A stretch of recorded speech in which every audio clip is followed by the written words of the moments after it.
اعوذ باللہ من الشیطان الرجیم بسم اللہ الرحمن الرحیم یا ایھا الذین آمنوا اذا ضربتم فی سبیل اللہ فتبینوا صدق اللہ مولانا العظیم وبلغنا رسولہ النبی الکریم۔ محترم مکرم قابل قدر احترام سامعین عزیز شان، اللہ تبارک و تعالیٰ کے فضل و کرم اور اس کے حبیب کریم حضور نبی اکرم صلی اللہ علیہ وآلہ وسلم کے نالین پاک کے تصدق سے سورہ نساء کی آیت نمبر 94 سے لے کر 96 تک کے حوالے سے ہم انشاءاللہ گفتگو کریں گے۔ اللہ تعالیٰ نے فرمایا، یا ایھا الذین آمنوا، اے ایمان والو، اذا ضربتم فی سبیل اللہ، جب تم اللہ کی راہ میں سفر کرو،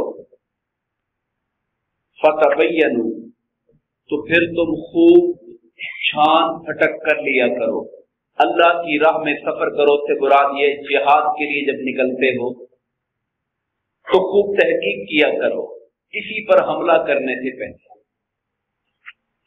ولا تقولوا لمن القى الیکم السلام لست مؤمنا، اور جو آپ کو سلام کرے مسلمانوں والے الفاظ کے ساتھ السلام علیکم ورحمۃ اللہ، تو تم اس کا سلام سننے کے باوجود بھی اس کو یہ نہ گمان کرنا کہ یہ شاید کافر ہے اور جان بچانے کے لیے کر رہا ہے۔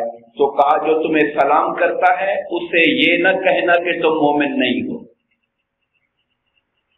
تبتغون عرض الحیات الدنیا، کیا تم دنیا کی زندگی کا سامان چاہتے ہو؟ تمہارا مطمع نظر کیا مال دنیا ہے کہ کسی کافر کو قتل کر کے اس کا مال لینا چاہتے ہو؟ یہ تمہارا مطلب ہے کیا؟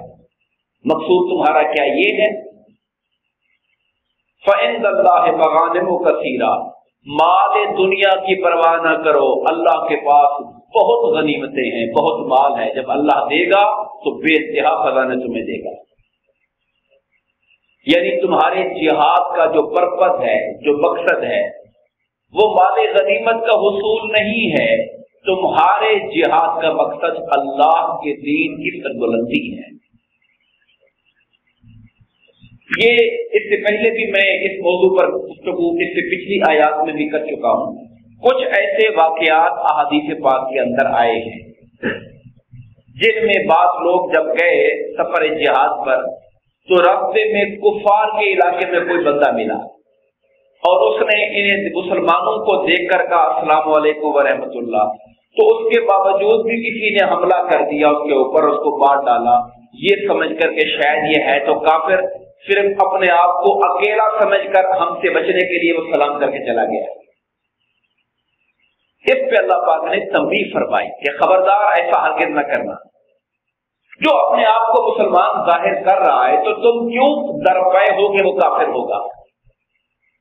یہاں سے ایک فقہی اصول نکلتا ہے اور وہ اصول یہ ہے کہ شریعت کے احکام کا مدار ظاہر پر ہوتا ہے، باطن پر نہیں ہوتا۔ باطن کے معاملے اللہ کے سپرد ہے۔ ہمارے کسی کے دل میں کیا ہے، کسی کے دل میں کیا سوچ ہے، یہ اللہ کے سپرد ہونا چاہیے۔ اس انسانی جو کائنات ہے اور جو ہم لوگ ہیں، ہماری نگاہ اس کے ظاہر پر ہی رہنی چاہیے۔ اگر وہ ظاہر میں مسلمان ہونے کا دعویٰ کرتا ہے تو ہمیں کسی پر منافقت یا کفر کے فتوے لگانے سے گریز کرنا چاہیے، بلکہ یہ جو معاملہ ہے کفر کا یا کسی کو منافق کہنے کا، آپ جانتے ہیں کہ منافق ایک حدیث پاک میں آتا ہے کہ جو آدمی بات کرے تو جھوٹ بولے، وعدہ کرے تو وعدہ خلافی کرے، امانت میں خیانت کرے، اور ایک روایت میں یہ الفاظ بھی ہیں کہ جب جھگڑے تو گالیاں بکے، تو وہ خالص منافق ہے۔ یہ منافق عملی ہے، پریکٹیکلی، یعنی اس کے اندر عادتیں منافقوں والی ہیں۔ حالانکہ جو اصل منافق ہوتا ہے وہ ہوتا ہے کہ جس کے دل میں کفر ہو اور زبان پر ایمان، اصل منافق وہ ہوتا ہے۔ اب یہ جو دل میں کفر ہو اور زبان پر اسلام ہو، اللہ تعالیٰ نے یہ معاملہ حضور نبی کریم کے زمانے تک رکھا کہ جب اللہ خود حضور کو خبردار کر دیتا تھا کہ فلاں شخص منافق ہے۔ جب وحی کا آنا بند ہو گیا تو اب کسی میں یہ ہمت اور مجال نہیں ہونی چاہیے کہ فتوے لگائے کہ یہ منافق ہے، اعتقادی اعتبار سے، کیونکہ ہم کسی کا دل جیت کے نہیں دیکھ سکتے۔ یہاں اللہ پاک نے بڑی اور بات فرمایا تم اگر کسی کافر کو جو اسلام کا اعلان کرتا ہے کہ میں مسلمان ہوں سلام کرتا ہے اور تم اسے کافر سمجھ کے مار دو گے تو فرمایا کذالک کنتم من قبل، ذرا اپنے اوپر غور کرو، کچھ عرصہ پہلے تو تم بھی حالت کفر میں ہی تھے نا۔ پھر اسلام تو سرکار کے نبوت کے اعلان کے بعد ہی لوگ مسلمان ہونا شروع ہوئے، اس سے پہلے تو تم بھی حالت کفر میں تھے۔ اگر تمہارے اسلام کا کوئی اعتبار نہ کرتا پھر تم پر کیا گزرتی؟ تم کہتے مسلمان ہیں اور پہلے والے جو مسلمان ہو چکے ہوتے وہ کہتے نہیں نہیں تم صرف دنیا کے لیے آ رہے ہو، تو پھر کس کا اعتبار رہتا ہے؟ یہاں اللہ نے ہم کو غور کرنے کے لیے بات کی، کذالک کنتم من قبل، تم بھی تو پہلے ایسے ہی تھے، فمن اللہ علیکم، اللہ نے تم پہ احسان کیا، تمہیں توفیق اسلام دے دی۔ تو اللہ کا احسان خدا کی مخلوق پہ ہوتا ہے، کوئی اور بھی جب اسلام کا دعویٰ کرتا ہے تو وہ پہ شک نہ کیا کرتا۔ فتبینوا، اچھی طرح پرکھا کرو، ان اللہ کان بما تعملون خبیرا، بے شک تم جو کچھ کرتے ہو اللہ تعالیٰ اس کی خوب خبر رکھنے والا ہے۔ اس کے بعد فرمایا لا یستوی القاعدون من المؤمنین غیر اولی الضرر والمجاہدون فی سبیل اللہ باموالہم وانفسہم، فرمایا وہ لوگ جو مومنوں میں سے بیٹھے رہنے والے ہیں، بیٹھے رہنے والوں سے مراد یہ ہے کہ جو جہاد میں نہیں جاتے، اور وہ جو اللہ کی راہ میں اپنی جان و مال سے جہاد کرنے والے ہیں، یہ برابر نہیں ہو سکتے۔ قرآن مجید میں ایک جگہ پر یہ آتا ہے هل یستوی الذین یعلمون والذین لا یعلمون، کیا علم رکھنے والے اور علم نہ رکھنے والے برابر ہو سکتے ہیں؟ نہیں ہو سکتے۔ یہاں فرمایا اللہ کی راہ میں جہاد کرنے والے جان و مال کے ساتھ وہ مسلمان، اور دوسرے ہیں تو مسلمان لیکن اپنا جان و مال بچا کے گھر بیٹھے رہتے ہیں، کیا یہ برابر ہو سکتے ہیں؟ برابر نہیں ہو سکتے۔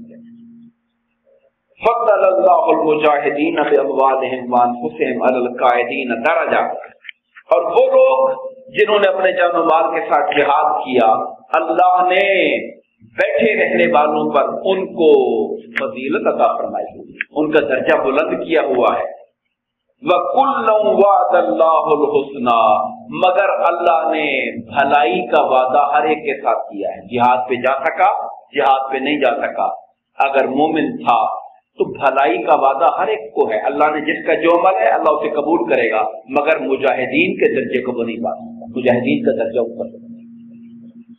اب یہ جو خطاب ہے ظاہر ہے کہ اس کے مخاطبین بھی حضور نبی کریم علیہ السلام کے صحابہ کرام ہیں، مخاطب اول، ویسے تو قیامت تک سارے مسلمان ہیں مگر اولین مخاطب صحابہ کرام ہیں۔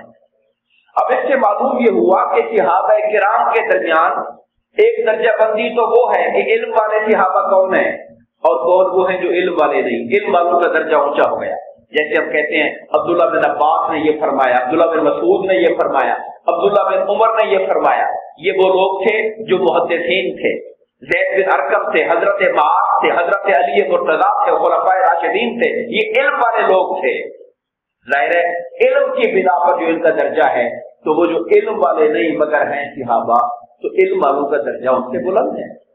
اب وہ لوگ دوسری کیٹیگری وہ آ گئی، وہ لوگ جو دین اسلام کے تحفظ کے لیے آگے بڑھ کے ہر غزوے میں شریک ہے، غزوہ بدر میں شریک ہے، احد آیا تب شریک ہے، خندق آئی تب شریک ہے، خیبر آیا تب شریک ہے۔ اب جنگوں کے اندر جو لوگ جاتے تھے، اب غزوہ بدر میں 313 مسلمان گئے، جبکہ مدینہ میں مسلمانوں کی تعداد 313 سے اوپر تھی۔ یہ نہیں تھی کہ سارے کے سارے چلے گئے تھے، کچھ لوگ رہ گئے تھے، کچھ کو اطلاع نہیں ملی، کچھ فوری طور پہ تیار نہیں تھے، کچھ نے سوچا کہ صرف ابو سفیان کے تجارتی قافلے کی طرف جا رہے ہیں، اتنے بندے ہی بڑے ہیں، سب کے جانے کی ضرورت نہیں ہے، اپنے طور پہ سوچا، تو سب تو نہیں گئے وہاں پر۔ اسی طرح غزوہ جب احد ہوا تو 900 مسلمان شریک ہوئے، تو تمام کے تمام کلہم، ہو سکتا ہے کئی وجوہات سے شامل نہ ہو سکتے ہیں، تو فرمایا کہ وہ جو جہاد کرنے والے لوگ ہیں وہ جہاد نہ کر کے گھر میں بیٹھے رہنے والوں سے افضل ہیں، اللہ نے ان کا درجہ بلند کیا ہوا ہے۔ جب یہ آیت کریمہ اتری تو حضرت برہ بن عازب روایت کرتے ہیں کہ حضرت عبداللہ بن عمر بن ام مکتوم سرکار کی بارگاہ میں آئے اور وہ نابینا تھی.